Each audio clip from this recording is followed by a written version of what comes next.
I love cooking and I love teaching people how to cook. Good food is so important, not just for our health, but for our temperament, and it doesn't need to be complicated. For this series, I've created a set of menus which I hope you will try, either as individual dishes or as a complete and balanced meal. We're so lucky to have some of the best raw ingredients in the world. Let's make the most of them. By this stage, you will know that I regard salads as a wonderful dish to serve as a starter and indeed as a main course. Salads enable you to combine ingredients that wouldn't necessarily work in cooked dishes. For this salad, I search out Irish homegrown apples and I use an apple syrup from the marvellous Highbank farm in County Kilkenny. The Kool-Aid cheese comes from Macroom in County Cork, another outstanding example of the quality of some of the artisan food being produced in Ireland now. I'm going to begin this salad by making the dressing first, and then we'll look at all the lovely leaves and the other things to go in. So, pretty classic start, some olive oil, extra virgin, and I'm using 4 tablespoons here. And then I'm going to add in a little lemon juice. So straight away we're getting a lovely, classic combination of flavours. And then this is the apple syrups, and you'll see when it comes out of the bottle, it's got almost like not quite a treacly consistency, but it's really delicious. And with the olive oil and lemon, really marvellous actually. So mix all those around well, not forgetting to add in a nice pinch of salt and pepper. So always whisk a dressing to emulsify, in this case, the olive oil and the lemon. The apple syrup brings the most lovely sort of floral flavour to the dressing. So the other ingredient I'm going to use in this salad is some Kool-Aid cheese. And is that not a thing of perfection? This is a cow's milk cheese, a Gouda type, but made in County Cork. Kool-Aid is one of my favourite ingredients. So we'll have some little shavings of that on there also. The Brussels sprouts I'm going to slice thinly. You could use a mandolin for this, but I'm going to use a chopping knife. There was a time when a salad like this was really seen as a side event, but not anymore, because we now know that salads, of course, can be delicious as long as you have fantastic ingredients, and they add more complexity to our diet and overall give us a better balance. So that's those ready to go. And my apple, I'm going to just quarter and slice. So cut it in half, and then in quarter. This is a lovely Irish apple, and you could use any variety of Irish dessert apple. Nice neat slices. Lovely. So that's my apples. My salad leaves I have here. And what I have in here, it could be one type of salad leaf, or it can be a lovely selection like this. So I've got some lovely watercress, still in sort of sprigs like that, and they'll sit up beautifully in the salad. And then some radicchio, bitter, sharp, slightly sour, good balance. Then I've got some tatsoi, and these are all leaves just grown down the road. Some of these ones there are getting a little bit long there. You see we're starting to get a lovely sort of combination of textures. Feathery mustard leaf for a little bit of heat, mixed in with some more mustard, some rocket. So a really nice balance of flavours. Our roasted and peeled hazelnuts, I'm going to pop some of those on, like that, and some of our apples and Brussels sprouts. Okay, so when you are ready to toss your salad, always whisk or shake your dressing up again. So I'm going to put on less dressing than I think I need, because I could always add on some more in a moment. Then your hands just lift the leaves up from my bowl onto our platter. Think of the good things in here for you as well.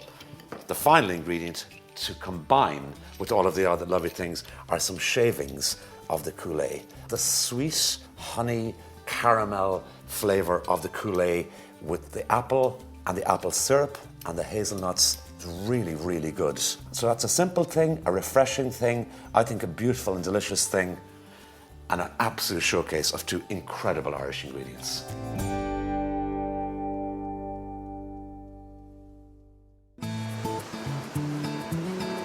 Beef and oysters is a traditional, if somewhat surprising combination that pairs the flavours and textures of land and sea perfectly. The choice of cut of beef here is crucial, and to achieve a melting and luscious result, I like to use the cut called chuck. The oyster mushrooms with their silky texture are lovely with the beef, and the last-minute addition of the oysters and their juices makes for a deeply satisfying combination of ingredients. The starting point for a beef stew, casserole, you'd almost call this a braise as well, is pretty much always the same place. We always start off by browning off the meat in the pan, getting some caramelized colour to add to the flavour of the dish. So this is this beautiful beef that I'm using from the forequarters of the animal, and I've cut the pieces, I've trimmed it of all fat. So a little olive oil, and then swirl that around in the pan, and you can see my pan is nice and hot. And make sure your meat is nice and dry. Pop it in. Don't overfill the pan, and leave it alone for a minute or two to caramelize.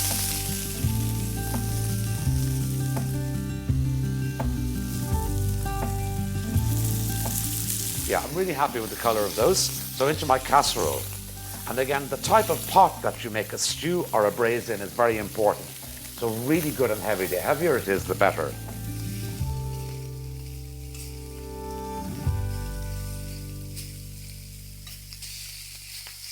You will need to see a bit of smoke when you're doing this. If you don't see a bit of smoke coming from the pan is probably not hot enough. A little more seasoning, lovely.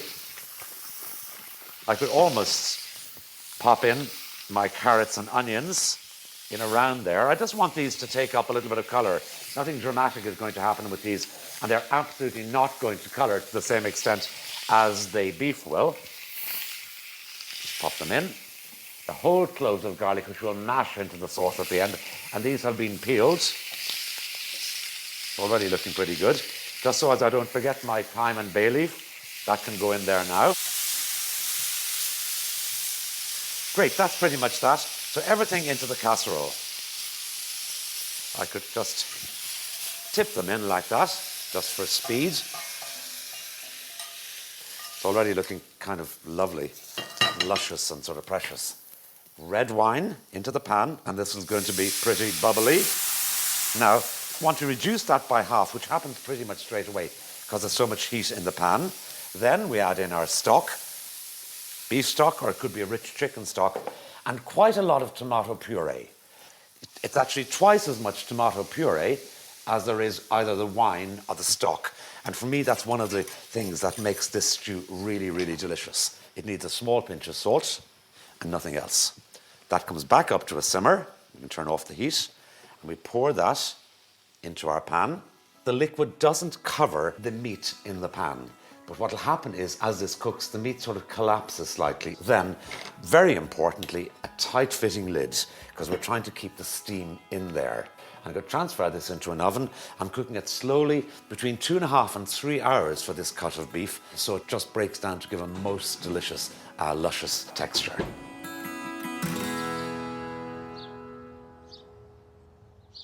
While the beef is cooking in the oven, you can go ahead and prepare your mushrooms and your oysters. And these are what are called rock oysters. They can be eaten raw and are often delicious eaten raw, but they're also very good for cooking. So oysters will keep in your fridge for a couple of days. When you bring them home, buy them off your fishmonger, always make sure in your fridge, if they're in a bag, take them out of the bag and just put them into a box or a bowl, but always make sure that the oysters are sitting this way up. So it's got a deep shell, and that's where the oyster sits. If they're sitting higgledy-piggledy in your fridge like that, the juice can pour out of them and they deteriorate more quickly. But if you keep them cold, they are perfectly safe in your fridge for several days. So I'll put them, I find it's handy if I put them onto, I've got it like a bun tray here, a shallow bun tray. And the reason I'm doing this is because the precious juice that's in there, I don't want to lose. I know these are ready in about 5 or 6 minutes' time. When I see a little bit of juice starting to appear in the bottom of the trays, that will tell me the oyster shells are separating. So pop them in. A steaming function on your oven would be ideal here. A lovely steamy atmosphere for the oysters. While they are cooking, I can go ahead and prepare my mushrooms. These are Irish oyster mushrooms from Ballymaloe in County Limerick. So I've got 2 different types here. And again, just wonderful that these are being produced in Ireland, because up to a few years ago, a lot of these type of foods were imported. But as I said, we live in a garden. We can grow almost anything here. So this is known as the king oyster, this fellow here.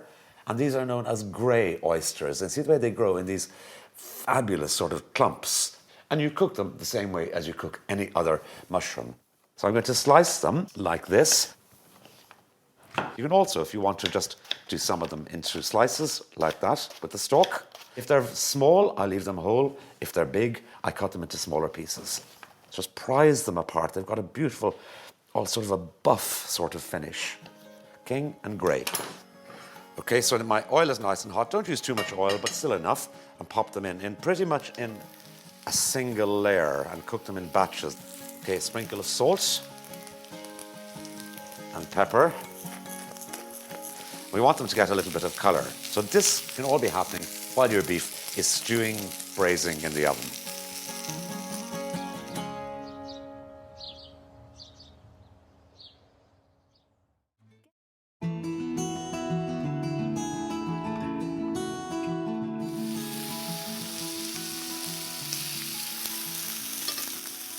So I'm very happy with those. Let's just pop the rest of those on.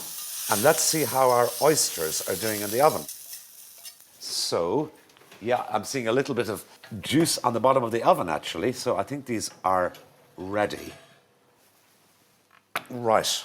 I've got juice in the bottom of the pan, and that's the juice that the oyster has released. So now I know these are ready to go ahead and open.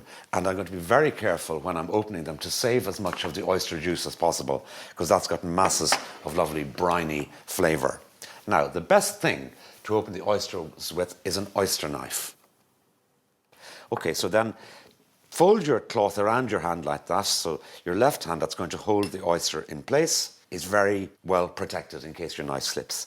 And then there's a little sort of hinge here at the top of the oyster where we put in our knife, and then just pop it out like that, and you get your knife underneath the shell. Give it a twist like that. So I'm going to turn the knife like that, so it's going from flat to pointed, and then lift off the top shell, just loosening the little muscle there that holds the oyster in place. Then, quite simply, just turn them out of the shell with all of the juice, trying to keep them as intact and as beautiful as possible.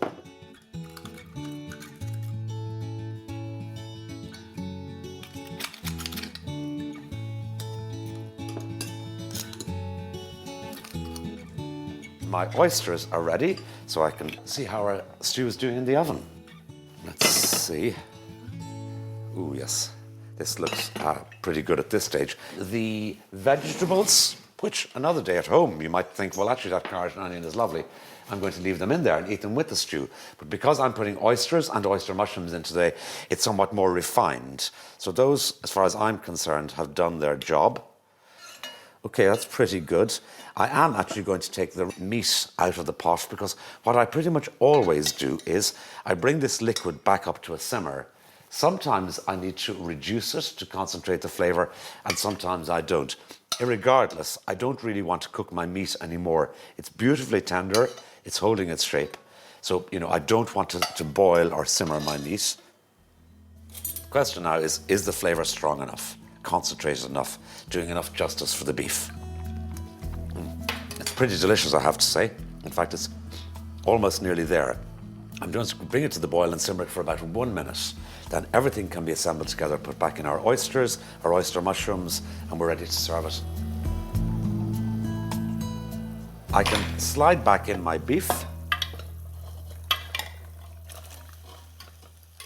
And we can add in our oyster mushrooms, like that. And also we can add in our cooked oysters. Slide them in on top. You could put in some of the oyster juice, but I don't want to make my liquid too thin. And then I don't want to break up anything in here, so I'm going to use a spatula just to mix the mushrooms and the oysters through. So just gently pushing them in like that. I think it looks wonderful with the oysters and the oyster mushrooms sitting on top. So the green vegetable that I'm using today, I'm using kale. So my water is boiling. Good pinch of salt. Lovely. And then the green vegetables straight into the water at a good rolling boil, okay? Like that. Pop them in, and I can do a little bit more. I love to serve lots and lots of green vegetables with the beef stew, because we know vegetables just, is so important on every level, but also just balances out the dish. So they're just going to take a few minutes to cook. And the other thing to remember about vegetables, almost any vegetable, is that the fresher it is, the more recently it's left the ground, the quicker it is to cook. So while that's happening, only a matter of minutes, I'm going to get myself organised here for serving everything. My kale is ready, so I want to get it out of the pan straight away. Look at the colour, isn't that absolutely gorgeous? Now, you could put a little olive oil on, a little butter on at this stage, or nothing at all. I mean, that vegetable, just on its own, will be doing you good. With a little poached egg sitting on top, maybe on a bit of toast. Fantastic. But this sort of green vegetable is the ideal accompaniment for a rich beef stew. Just a few little drops of olive oil, just a little. And this is delicious extra virgin olive oil. That will really elevate the flavour. My stew is lovely and hot, so I'm going to slide it in, just in one go, into my pot. Nice and gently. There's always a little moment when you wonder if that's the right thing to do, and it was the right thing to do. And then finally, the last thing I like to put on is just a good sprinkling of chopped parsley. And that just sort of freshens up the appearance of the whole thing. So that's rich sort of beef stew with the slightly slimy mushrooms, the lovely briny oysters, lots of the green vegetables to go with it. For me, it's a party dish, and a bowl of Irish potatoes, fantastic.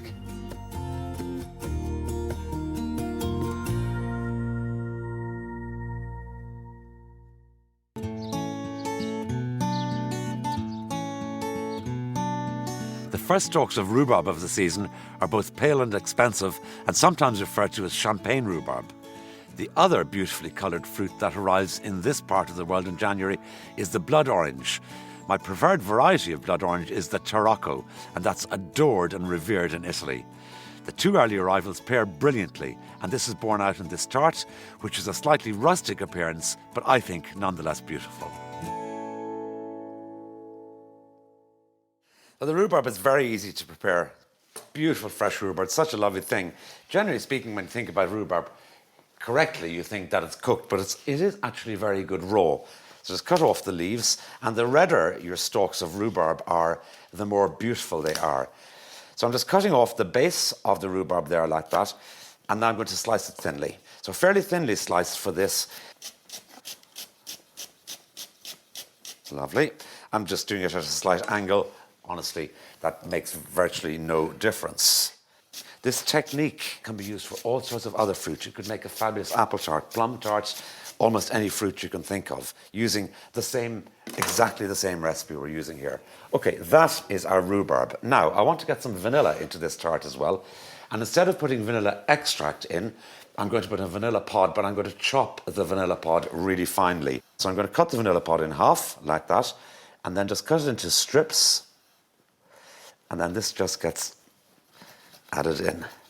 So it's really sort of fine dice. It's nearly like a dust. It's a curious thing, but a really good thing, actually, I think, this vanilla chopped like this. So I'm going to mix this in with our caster sugar. So that's going in there.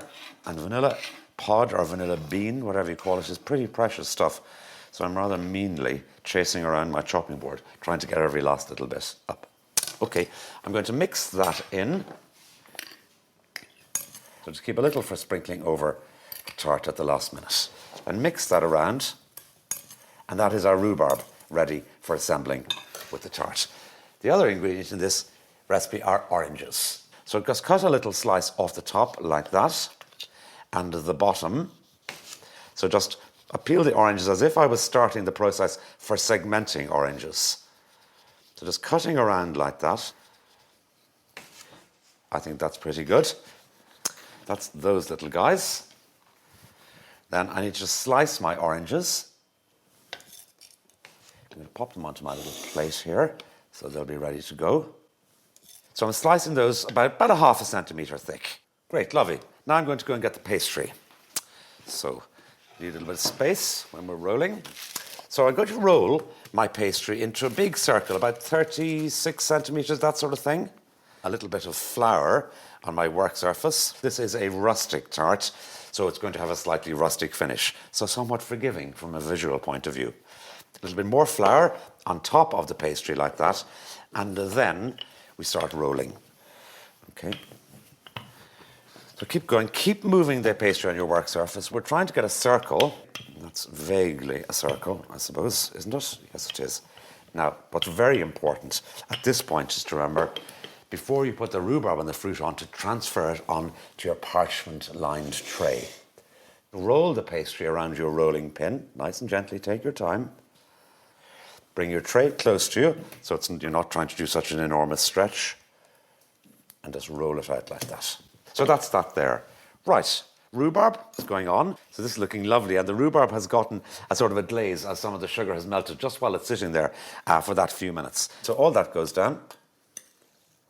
There, like that. Scrape out all of that sugar. So far, so good.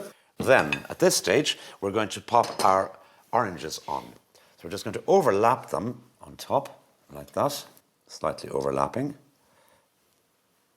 Nearly there. One or two for the middle.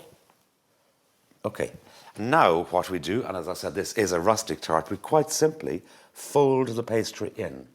Sometimes you get a little bit of overlap, which isn't so perfect, but this is forgiving visually.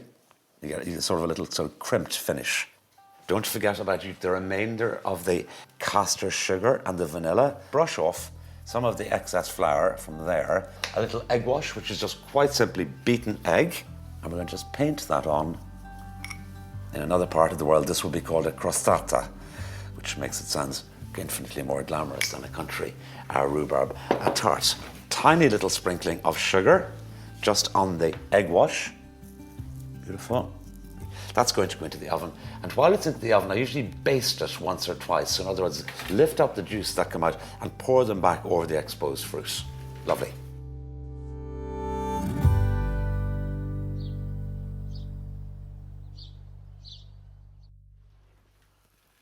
Great. This is looking really, really super. So with a tart like this, given its informality, can sometimes be a little bit tricky to lift. I usually just slide it, and the parchment paper then becomes part of the presentation and adds to the rustic finish. So line things up before you make a move, and then 3, 2, 1, go. Lovely. That's looking great. The pastry is lovely crisp. I love that colour around there. Little bits of vanilla pod on top, they'll be delicious. And then a bowl of whipped cream would be lovely, yogurt or creme fraiche. But I've got the pomegranate flavoured grenadine cream, which makes the most delicious accompaniment. Pairs brilliantly with the rhubarb and the orange and the vanilla. I think this is a really super thing. Throughout the series, we've cooked really beautiful ingredients, a lot of them the best of what Ireland has to offer. You can choose an individual dish from one of the meals, you can cook the entire meal. In any event, I hope you enjoy cooking it, and I hope you enjoy eating it.